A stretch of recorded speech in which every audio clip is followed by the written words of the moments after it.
ನಮಸ್ಕಾರ ಸ್ನೇಹಿತರೆ. ಮಹಾಲಯ ನಮ್ಮ ಹಿಂದೂ ಸಂಪ್ರದಾಯದ ಪ್ರಕಾರ ಪಿತೃಗಳಿಗೆ ಪೂರ್ವಜರಿಗೆ ಗೌರವಪೂರ್ವಕವಾಗಿ ನೆನಪಿಸಿ ಅವರಿಗೆ ಪಿಂಡ ಪ್ರದಾನ ಮತ್ತು ತರ್ಪಣ ಕೊಡುವ ಪಕ್ಷಕ್ಕೆ ಪಿತೃಪಕ್ಷ ಅಥವಾ ಮಹಾಲಯ ಎಂದು ಕರೆಯುತ್ತಾರೆ.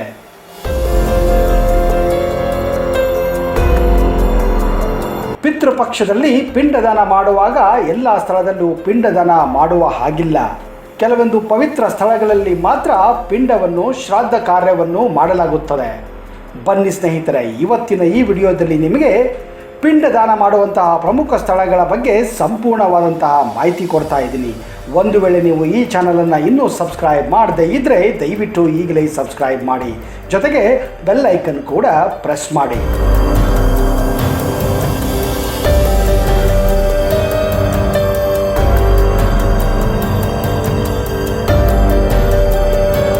ಪಿತೃಪಕ್ಷವು ಭಾದ್ರಪದ ಮಾಸದ ಹುಣ್ಣಿಮೆಯಿಂದ ಪ್ರಾರಂಭವಾಗಿ ಅಶ್ವಿನಿ ಮಾಸದ ಅಮಾವಾಸ್ಯದ ದಿನವರೆಗೆ ಆಚರಿಸಲಾಗುತ್ತದೆ. ಈ ಮಾಸದಲ್ಲಿ ಪಿತೃಗಳ ಆತ್ಮಕ್ಕೆ ಮೋಕ್ಷವನ್ನು ನೀಡಲು ಶ್ರದ್ಧಾ ವಿಧಾನಗಳನ್ನು ಹಮ್ಮಿಕೊಳ್ಳಲಾಗುತ್ತದೆ. ಪೂರ್ವಜರಿಗೆ ಶ್ರದ್ಧಾ ಮೂಲಕ ಗೌರವವನ್ನು ಸಲ್ಲಿಸುವ ಕುಟುಂಬ ವರ್ಗದವರು ಆಯಾ ತೀರ್ಥ ಸ್ಥಳಕ್ಕೆ ಹೋಗಿ ಶ್ರಾದ್ದದ ಕಾರ್ಯಗಳನ್ನು ಮಾಡುತ್ತಾರೆ. ಪೌರಾಣಿಕ ನಂಬಿಕೆಗಳ ಪ್ರಕಾರ ಗಯಾ ತೀರ್ಥದಲ್ಲಿ ಶ್ರಾದ್ದ ಕ್ರಮವನ್ನು ಮಾಡಿದರೆ ಪೂರ್ವಜರ ಅತೃಪ್ತ ಆತ್ಮಗಳು ಶಾಂತಿಯನ್ನು ಪಡೆಯುತ್ತದೆ ಎಂದು ನಂಬಲಾಗಿದೆ. ಗಯಾವನ್ನು ಹೊರತುಪಡಿಸಿ ಇನ್ನೂ ಕೆಲವು ತೀರ್ಥಗಳಲ್ಲಿ ಶ್ರಾದ್ದ ಕಾರ್ಯಗಳನ್ನು ನೀವು ಮಾಡಬಹುದು. ಅಂತಹ ಶ್ರಾದ್ದ ಕಾರ್ಯಗಳನ್ನು ಮಾಡುವಂತಹ ನಮ್ಮ ಪುರಾಣಗಳಲ್ಲಿ, ನಮ್ಮ ಧರ್ಮ ಗ್ರಂಥಗಳಲ್ಲಿ ಕೆಲವೊಂದು ಪುಣ್ಯಕ್ಷೇತ್ರಗಳನ್ನು ಉಲ್ಲೇಖಿಸಲಾಗಿದೆ. ಇವು ಶಾಂತಿ ಮೋಕ್ಷವನ್ನು ನೀಡುವ ವಿಶೇಷ ಸ್ಥಳಗಳಾಗಿವೆ.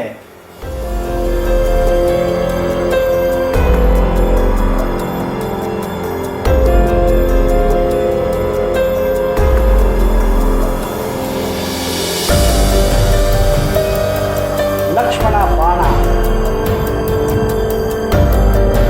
ಸ್ನೇಹಿತರೆ, ಕರ್ನಾಟಕದಲ್ಲಿರುವ ಲಕ್ಷ್ಮಣ ಬಾಣ ಕೂಡ ಪಿಂಡದಾನಕ್ಕೆ ಹೆಸರುವಾಗಿರುವಂತಹ ಸ್ಥಳವಾಗಿದೆ.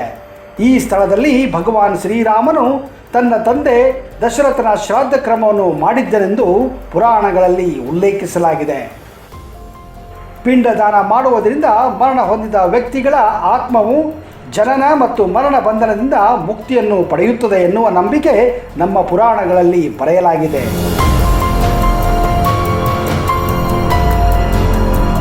ಇನ್ನು ಕೆಲವೊಂದು ನಂಬಿಕೆಗಳ ಪ್ರಕಾರ ಭಗವಾನ್ ಶ್ರೀರಾಮನು ತನ್ನ ತಾಯಿ, ಪತ್ನಿ ಸೀತೆ ಮತ್ತು ಲಕ್ಷ್ಮಣನೊಂದಿಗೆ ಗಯಾದಲ್ಲಿ ತಂದೆಗೆ ಪಿಂಡದಾನ ಮಾಡಿದ್ದನೆಂದು ನಂಬಲಾಗಿದೆ.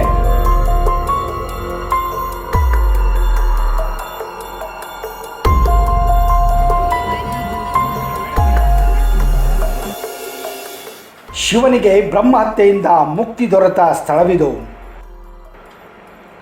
ಉತ್ತರಾಖಂಡದಲ್ಲಿರುವ ಬ್ರಹ್ಮಕಪಾಲ ಘಾಟ್ ಕೂಡ ಶ್ರಾದ್ದ ಮತ್ತು ಪಿಂಡದಾನ ಕರ್ಮಗಳಿಗೆ ಅತ್ಯಂತ ಮಹತ್ವವನ್ನು ಹೊಂದಿದೆ.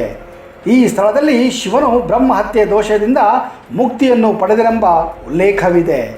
ಅಷ್ಟು ಮಾತ್ರವಲ್ಲ, ಈ ಸ್ಥಳ ಮಹಾಭಾರತದೊಂದಿಗೂ ಕೂಡ ಸಂಬಂಧವನ್ನು ಹೊಂದಿದೆ.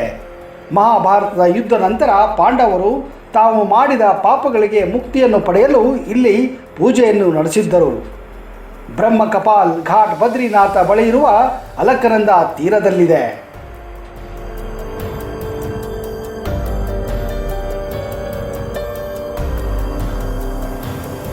ಇಲ್ಲಿ ಪಿಂಡದಾನ ಮಾಡಿದರೆ ಆತ್ಮ ಯಮಲೋಕವನ್ನು ಸೇರುವುದಿಲ್ಲ.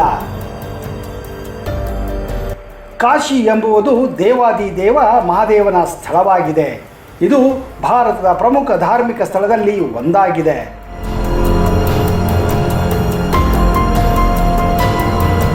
ಶ್ರದ್ಧಾ ಕರ್ಮ ಮತ್ತು ಪಿಂಡದಾನ ಮಾಡುವುದಕ್ಕಾಗಿ ದೂರದಿಂದ ಜನರು ಇಲ್ಲಿ ಆಗಮಿಸುತ್ತಾರೆ. ಚಿತಾಭಸ್ಮವನ್ನು ಬಿಡಲು, ಸತ್ತ ವ್ಯಕ್ತಿಗಳ ಮೂಳೆಗಳನ್ನು ನೀರಿನಲ್ಲಿ ಹರಿಬಿಡಲು ಮತ್ತು ಶ್ರದ್ಧಾ ಕ್ರಮಗಳನ್ನು ಮಾಡಲು ಇಲ್ಲಿ ಸಂಪೂರ್ಣ ಅವಕಾಶವನ್ನು ನೀಡಲಾಗಿದೆ. ನಂಬಿಕೆಗಳ ಪ್ರಕಾರ ಕಾಶಿಯಲ್ಲಿ ಸತ್ತವರು ನರಕ ಅಥವಾ ಯಮಲೋಕಕ್ಕೆ ಹೋಗುವುದಿಲ್ಲ, ಬದಲಾಗಿ ಅವರು ಸ್ವರ್ಗವನ್ನು ಸೇರುತ್ತಾರೆ ಎನ್ನುವ ದೃಢ ನಂಬಿಕೆ ಇದೆ ಸ್ನೇಹಿತರೆ. ಅದಕ್ಕಾಗಿ ಹೆಚ್ಚಾಗಿ ಜನರು ಪಿಂಡದಾನವನ್ನು ಮಾಡಲು ಕಾಶಿಗೆ ತೆರಳುತ್ತಾರೆ.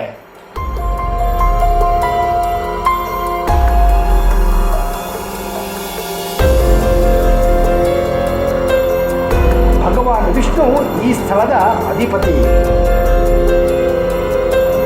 ಗಂಗಾ, ಯಮುನಾ ಮತ್ತು ಸರಸ್ವತಿ ಸಂಗಮವಾಗಿರುವ ಸ್ಥಳದಲ್ಲಿ ಪಿಂಡದಾನ ಮಾಡುವುದು ಅತ್ಯಂತ ಪವಿತ್ರವೆಂದು ಪರಿಗಣಿಸಲಾಗಿದೆ. ಎಲ್ಲ ತೀರ್ಥಯಾತ್ರೆಯ ರಾಜನೆಂದೇ ಪ್ರಸಿದ್ಧಿಯನ್ನು ಪಡೆದ ಪ್ರಯಾಗರಾಜದಲ್ಲಿ ಪ್ರತಿ ವರ್ಷ ಪಿತೃಪಕ್ಷದ ಸಮಯದಲ್ಲಿ ದೊಡ್ಡ ಜಾತ್ರೆಯೇ ನಡೆಯುತ್ತದೆ.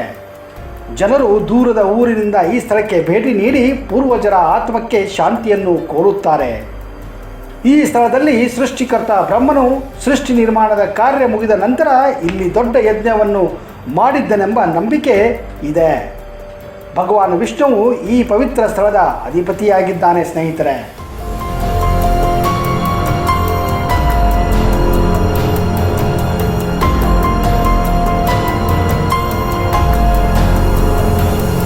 ಪೂರ್ವಜರು ಇಲ್ಲಿ ಸಂತೋಷವನ್ನು ಹೊಂದುತ್ತಾರೆ. ಶ್ರೀಕೃಷ್ಣನ ಜನ್ಮಸ್ಥಳವಾದ ಮಥುರಾದಲ್ಲಿ ಶ್ರಾದ್ದ ಕರ್ಮ ಮತ್ತು ಪಿಂಡದಾನ ಮಾಡುವುದರಿಂದ ಅತ್ಯಂತ ಶ್ರೇಷ್ಠ ಸ್ಥಳ ಎಂದು ನಂಬಲಾಗಿದೆ. ಈ ಸ್ಥಳವನ್ನು ಪುರಾಣದಲ್ಲಿ ಅತ್ಯಂತ ಶ್ರೇಷ್ಠವೆಂದು ಉಲ್ಲೇಖಿಸಲಾಗಿದೆ. ಶ್ರೀಕೃಷ್ಣನಿಗೆ ಸಂಬಂಧಿಸಿದ ಅನೇಕ ಧಾರ್ಮಿಕ ಸ್ಥಳವನ್ನು ಇಲ್ಲಿ ನಾವು ನೋಡಬಹುದು. ಮಥುರಾದಲ್ಲಿ ಪೂರ್ವಜನರಿಗೆ ಮತ್ತು ಪಿತೃಗಳಿಗೆ ತರ್ಪಣವನ್ನು ನೀಡುವುದರಿಂದ ಅವರ ಆತ್ಮವು ಶಾಂತಿಯಲ್ಲಿರುತ್ತದೆ ಎಂದು ಮತ್ತು ಕೃಷ್ಣನ ಆಶೀರ್ವಾದ ಕೂಡ ಪಡೆಯುತ್ತದೆ ಎಂದು ನಂಬಲಾಗಿದೆ. ಪುಣ್ಯ ಲೋಕದಲ್ಲಿ ಸ್ಥಾನ ದೊರೆಯುತ್ತದೆ. ಮಹಾಕಾಳ ಸ್ಥಳವಾದ ಉಜ್ಜಯಿನಿಯ ಶಿಪ್ರಾ ನದಿಯ ದಂಡೆಯಲ್ಲಿ ಪಿಂಡದಾನ ಮತ್ತು ಶ್ರಾದ್ದ ಕರ್ಮಗಳನ್ನು ನೆರವೇರಿಸಲಾಗುತ್ತದೆ. ಪವಿತ್ರ ಶಿಪ್ರಾ ನದಿಯು ವಿಷ್ಣುವಿನ ದೇಹದಿಂದ ಹುಟ್ಟಿಕೊಂಡ ನದಿಯೆಂದು ಉಲ್ಲೇಖವಿದೆ. ಈ ಸ್ಥಳದಲ್ಲಿ ಪೂರ್ವಜರಿಗೆ ತರ್ಪಣವನ್ನು ನೀಡುವುದರಿಂದ ಅವರು ಸಂಪೂರ್ಣವಾಗಿ ತೃಪ್ತಿಯನ್ನು ಹೊಂದುತ್ತಾರೆ ಮತ್ತು ಹರಿದ್ವಾರದಲ್ಲಿನ ಹರಿಯ ಪಾದದ ಮೇಲೆ ಪಿಂಡದಾನ ಮಾಡುವುದರಿಂದ ಮರಣ ಹೊಂದಿದ ವ್ಯಕ್ತಿಯು ಪುಣ್ಯ ಲೋಕದಲ್ಲಿ ಸ್ಥಾನ ಪಡೆಯುತ್ತಾನೆಂದು ನಂಬಲಾಗಿದೆ. ಕೇದಾರನಾಥ. ಕೇದಾರನಾಥದಲ್ಲಿರುವ ಹಂಸಕುಂಡ ಮತ್ತು ರೇತಸ ಕುಂಡದಲ್ಲಿ ಪಿಂಡದಾನ ಮಾಡುವುದರಿಂದ ಮರಣ ಹೊಂದಿದ ಆತ್ಮಗಳಿಗೆ ಮೋಕ್ಷ ದೊರೆಯುತ್ತದೆ ಎಂಬ ನಂಬಿಕೆ ದೃಢವಾಗಿದೆ. ಮೋಕ್ಷವಿಲ್ಲದೆ ಅಲೆದಾಡುತ್ತಿರುವ ಆತ್ಮಗಳಿಗೆ ಇಲ್ಲಿ ಮೋಕ್ಷವನ್ನು ನೀಡಲಾಗುವುದು. ಈ ಸ್ಥಳದಲ್ಲಿ ಶ್ರದ್ಧಾ ಕಾರ್ಯಗಳನ್ನು ಪಿಂಡದಾನವನ್ನು ಕೂಡ ಮಾಡಲಾಗುತ್ತದೆ.